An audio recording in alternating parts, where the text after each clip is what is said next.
Good morning everyone. Welcome back to English class. कल हमने part 1 किया था इस चैप्टर का, द नेकलेस का। आज हम पार्ट 2 करेंगे। So let's start it. What fresh problem now disturb madam Loisel and how is the problem solve. अब कौन सी नई परेशानी ने मिस मैडम ल्यूजिल को परेशान कर दिया था और कैसे उसने वो प्रॉब्लम सॉल्व की। The day of the ball approached and Madame Loisel seemed sad, disturbed, and anxious. Nevertheless, her dress was nearly ready, but her husband said to her one evening, "What is the matter with you? You have acted strangely for 2 or 3 days." अब जो dance party थी उसका दिन नज़दीक आ गया था और madam ल्यूजिल जो थी वो परेशान दिख रही थी, दुखी थी और चिंतित भी थी। हालांकि उसके कपड़े लगभग तैयार हो चुके थे और उसके हस्बैंड ने एक शाम को उससे कहा, तुम्हें क्या परेशानी है? तुम 2 या 3 दिन से अलग से बिहेव कर रही हो, अलग व्यवहार कर रही हो, क्या बात है? And she responded, I am vexed not have a jewel, nothing to adorn myself with a small with I shall such a poverty stricken look. I would prefer not to go to this party. तो उसने उत्तर दिया, मैं परेशान हूँ क्योंकि मेरे पास कोई jewellery नहीं है और कुछ भी खुद को सजाने के लिए नहीं है। मेरी सूरत जो है गरीबी से पीड़ित दिखाई देती है और मैं उस पार्टी में नहीं जाना चाहूँगी। वहाँ जाकर मैं खुद को गरीब नहीं दिखाना चाहूँगी। He replied, you can wear some natural flowers in this season. उसने कहा कि उसके हस्बैंड ने जवाब दिया कि इस सीज़न में तुम कुछ जो कुदरती फूल होते हैं उन्हें पहन सकती हो एंड दे लुक वेरी चिक, और ये जो बहुत ही फैशनेबल भी लगते हैं। तो शी वॉज नॉट कन्विंस्ड। अब वो इस बात से मान नहीं रही थी, बिल्कुल भी कन्विंस नहीं हो रही थी। उसने कहा कि बिल्कुल भी नहीं, वो संतुष्ट नहीं थी इस बात से। No, she replied, there is nothing more humiliating than to have a shabby air in the midst of rich women. वो कह लगी, बिल्कुल भी नहीं, इससे ज़्यादा बेइज्जती की बात और कोई नहीं हो सकती कि मैं एक गरीब सूरत को उन अमीर औरतों के बीच में लेकर जाऊँ। मतलब वो गरीब सूरत खुद को कह रही थी, हालांकि वो इतनी खूबसूरत थी, उसे ज़रूरत ही नहीं थी किसी भी टाइप की ज्वेलरी की, लेकिन उसको सिर्फ आर्टिफिशियल ब्यूटी में ज़्यादा इंटरेस्ट था। फिर उसके बाद then her husband cried out, how stupid are we are, go and find your friend madam Forestier and ask her to lend you her jewels. अब उसके हस्बैंड ने कहा कि हम लोग भी कितने बेवकूफ़ हैं, तुम एक काम करो, जो तुम्हारी दोस्त है मैडम फॉरेस्टियर उसको जाकर ढूंढो और उससे जाकर उसकी ज्वेलरी उधार ले आओ। She uttered a cry of Joy. अब वो खुशी से उछल पड़ी। इट इज़ ट्रू, हाँ ये तो बिल्कुल सही है। She said, I had not thought of that, मैंने तो इस बारे में सोचा ही नहीं था। तो the next day she took herself to her friend's house. अगले दिन वो उस अपनी दोस्त के घर गई and related her story of the distress madam Forester went to her closet. और उसने अपनी दुख भरी कहानी अपनी दोस्त को सुनाई और मैडम जो फॉरेस्टर हैं वो अपनी अलमीरा के पास गई, अपने क्लोसेट के पास गई, यानी कि वार्ड्रोब के पास गई। Took out a large jewel case, और एक बड़ा सा ज्वेलरी का बॉक्स लेकर आई। ब्रॉट इट, ओपन इट, और फिर उन्होंने उसको खोला और said, choose my dear choose. और उन्होंने कहा कि देखो मेरी दोस्त, तुम जो चाहे उसमें से चूज़ कर लो। बहुत ही अच्छी औरत थी वो। She saw at first some bracelets, पहले तो उसने कुछ ब्रेसलेट्स देखे, then a collar of pearls, फिर उसने कुछ पर्ल्स के कॉलर्स देखे, फिर उसके बाद then a Venetian cross of gold and cross jewels of admirable workmanship. उसने वेनेटियन क्रॉस भी देखा जो कि गोल्ड का था और अच्छी अच्छी ज्वेलरी थी जो इनको काफ़ी ज़्यादा बहुत अच्छा काम जिन पर किया गया हो, एकदम सराहनीय कलाकारी जिन पर की गई थी। She tried them nor leave them. अब ना तो वो उनको क्या कर रही थी, she tried the jewels before the class, उसने शीशे के सामने खुद को खड़ी हो गई और उनको पहन पहन कर देख रही थी। हेजिटेटेड, उसको थोड़ी हिचकिचाहट भी हो रही थी, वो थोड़ा शर्मा भी रही थी, but could neither decide to take them nor leave them. लेकिन ना तो वो ये डिसाइड कर पा रही थी कि उनको छोड़ दे और ना ही वो उनको ले पा रही थी। Then she asked, have you nothing more. तो फिर उसने अपनी दोस्त से कहा, क्या तुम्हारे पास कुछ और नहीं है? Then why yes look for yourself, I don't know what will please you. तो मैडम फॉरेस्टियर ने कहा कि हाँ बिल्कुल, क्यों नहीं, और भी कुछ है, लेकिन तुम खुद ढूंढो, मतलब मुझे क्या पता तुम्हें कौन सी चीज़ ज़्यादा पसंद करे आएगी, कौन सी चीज़ तुम्हें ज़्यादा खुश करेगी। Suddenly she discovered in A black satin box A superb necklace of diamond. फिर अचानक से उसने एक ब्लैक से सैटन के बॉक्स में, ब्लैक सैटन के बॉक्स में उसने एक बहुत ही खूबसूरत सा नेकलेस, डायमंड नेकलेस देखा।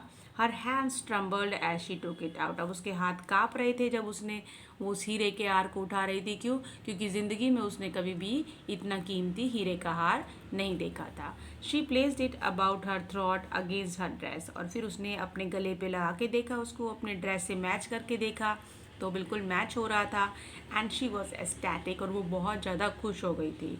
Then she asked in a hesitating voice, फिर हिचकिचाते हुए उसने पूछा, full of anxiety, could you lend me this, only this?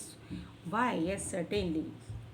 अब उसने बहुत झिझकते हुए बड़ी ही उत्सुकता से पूछा, क्या आप मुझे ये उधार दे सकती हैं? केवल ये ही मुझे उधार चाहिए। तो उसकी दोस्त ने कहा, क्यों, हाँ ज़रूर दे सकती हूँ, क्यों नहीं दे सकती। तो बहुत ही अच्छी थी वो, तो उन्होंने बिल्कुल हाँ कर दिया उसको देने के लिए। She fell upon the neck of her friend, embraced her with passion, then went away with her dress. अब वो अपनी दोस्त की खुशी से गले लग गई, उसको ग्रीट किया उसने, और फिर उसका खजाना लेकर वो, उसका जो खजाना ही था, वो नेकलेस जो था, ट्रेजर ही था उसका, इतना कीमती जो नेकलेस था, तो उसको लेकर वो चली गई। The day of ball arrived, madam Loisel was a great success. अब वो दिन भी आ गया, डांस वाला दिन भी आ गया जब उसको डांस करना था, और मैडम लूजल जो थी वो बिल्कुल सफल रही। और she was the prettiest of all, सबसे ज़्यादा खूबसूरत वो लग रही थी, सबसे ज़्यादा प्रेटी लग रही थी। ऑलरेडी खूबसूरत थी वो, उससे अब उसको लग रहा था वो सबसे ज़्यादा खूबसूरत अब लग रही है। Elegant, gracious, and smiling and full of joy. All the men noticed her, asked her name, and wanted to be presented. तो अब वो है सभी महिलाओं से अधिक सुंदर लग रही थी, शान वाली लग रही थी, और सुहावनी मुस्कान वाली, और खुशी से पूर्ण लग रही थी। और सभी व्यक्तियों ने उसे ध्यान से देखा, और उसका नाम भी पूछा, और उससे मिलने की इच्छा भी व्यक्त की। She dance with enthusiasm and उसने बहुत ही एनर्जी के साथ, बहुत ही खुशी से, नशे में चूर होकर उसने डांस किया। इंटॉक्सिकेटेड विद द प्लेजर, मतलब उसको नशा हो गया था, बिल्कुल खुशी इतनी ज़्यादा उसको हो रही थी, जो तारीफ़ें वो सुन रही थी उससे वो हवा में उड़ रही थी, आप कह सकते हो। तो इतनी ज़्यादा उसको खुशी हो रही थी। And thinking of nothing but all the admiration, वो कुछ नहीं सोच रही थी, सिर्फ तारीफ़ें तारीफ़ें उसके दिमाग में घूम रही थी।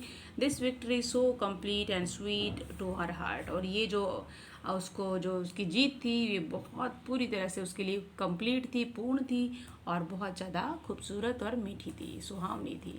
She went home towards 4 o'clock in the morning. अब वो लोग जो है घर पर जब पहुँचे, सुबह के 4 बजे के आसपास जो है वो घर पर पहुँचे। सुबह के 4 बजे के करीब करीब वह घर गई थी। Her husband had been half asleep in one of the little saloon since midnight, और उसका हस्बैंड बेचारा वो आधी रात से ही एक सैलून के अंदर, छोटे से सैलून के अंदर सो रहा था, विथ 3 अदर जेंटलमैन, और उसके साथ 3 और मर्द थे, 3 और आदमी उसके साथ सो रहे थे, जिनकी बीवियां भी पार्टी में खूब एंजॉय कर रही थी। Whose wives were enjoying themselves very much in the party. So he threw around her shoulders the modest wraps. अब उसने they had carried whose party clashed with the elegance of the ball costume.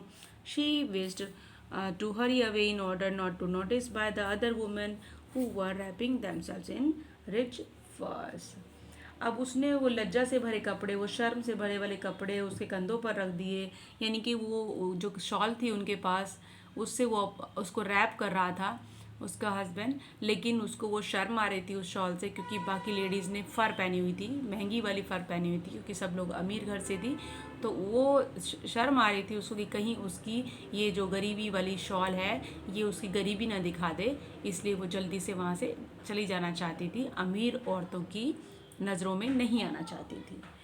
तो उसने लज्जा से भरे कपड़े उसके कंधों पर रख दिए, जिन्हें वह उसके साथ लाए थे, और जिनकी गरीबी जो है वो अपने साथ लेकर आई थी उन कपड़ों को, क्योंकि ठंड हो गई थी रात को, इसलिए जिनकी गरीबी के डांस के जो कपड़े थे उनकी सुंदरता से टकरा रही थी, मतलब मैच नहीं कर रहे थे उसके डांस वाले कपड़े और उसकी शॉल से। मटिल्डा वहाँ से जल्दी दूर चली जाना चाहती थी ताकि दूसरी औरतें जो महंगे फरों को पहने हुए थी उनको ना देख पाएं। Loisel detained her. Wait, said he, I am going to call a cab. अब उसके हस्बैंड ने कहा कि रुको भाई, मैं एक कैब बुला लेता हूँ, कैब में चलेंगे। But she would not listen and descended the step rapidly, लेकिन उसने बिल्कुल नहीं सुना और जल्दी जल्दी कदम बढ़ाने लगी। When they were in the street they found no carriage, और जब वो रास्ते में थे उन्हें कोई भी गाड़ी नहीं मिली। They began to seek for one, वो ढूंढ भी रहे थे कि कोई सवारी उनको मिल जाए। हेलिंग द कोचमैन हुम they saw at A distance, और फिर उन्हें दूर से एक जो है कोचमैन की आता हुआ बैलगाड़ी आती हुई दिखाई दी, जो उन्हें दूर से ही दिख रही थी। वहाँ पर उन्हें पुरानी घोड़ा गाड़ियों में से एक घोड़ा गाड़ी दिखाई दी, जो रात होने पर पेरिस में दिखाई देती हैं। They walked along towards the river hopeless and shivering, फिर वो रात नदी किनारे किनारे से वो चलते रहे, उदास थे, हताश थे और कांप भी रहे थे, ठंड हो रही थी इसलिए। Finally they found one of those old carriages that one seize in Paris after night, फिर आखिर में उन्हें एक ऐसी गाड़ी मिल गई जो अधिकतर पेरिस में नज़र आ जाती है रात को, उसको बैलगाड़ी वहाँ पर उनको मिल गई। It took them as far as their door, और फिर वो उन्हें उनके घर तक ले आई। And they went wearily upon to their apartment, और फिर वो अपने घर पर जो है आसानी से वहाँ पर उनको लेकर वो आ गई, वो अपने घर वहाँ पर पहुँच गए। It was all over for her and on his part, अब सब कुछ ख़त्म हो गया था उसके लिए, पार्टी ख़त्म हो गई, तो he remember that he would have to be at the office by 10 o'clock, और उसका हस्बैंड सोच रहा था कि अगर मैं नहीं गया होता पार्टी में तो मैं 10 बजे तक जो है ऑफिस में होता। She remove the wraps from her shoulders before the glass for a final view of her self in the glory, अब उसने जो कपड़े पहने हुए थे, चादर वगैरह, उसने हटाकर देखा शीशे में कि भाई मैं दोबारा से देखूं कैसी लग रही हूँ, इतनी सुंदर मैं लग रही हूँ। Suddenly she uttered a cry, लेकिन जैसे ही उसने देखा जोर से चिल्लाने लग गई, क्योंकि हर नेकलेस वॉज नॉट अराउंड हर नेक, क्योंकि उसका जो नेकलेस था वो उसके गले में नहीं था। So it was your part 2 students. Sorry, I hope you liked it. If you liked it then please like and subscribe also, and इसके बाद मैं part 3 आपको सेंड करूँगी. Bye for now, have a nice day.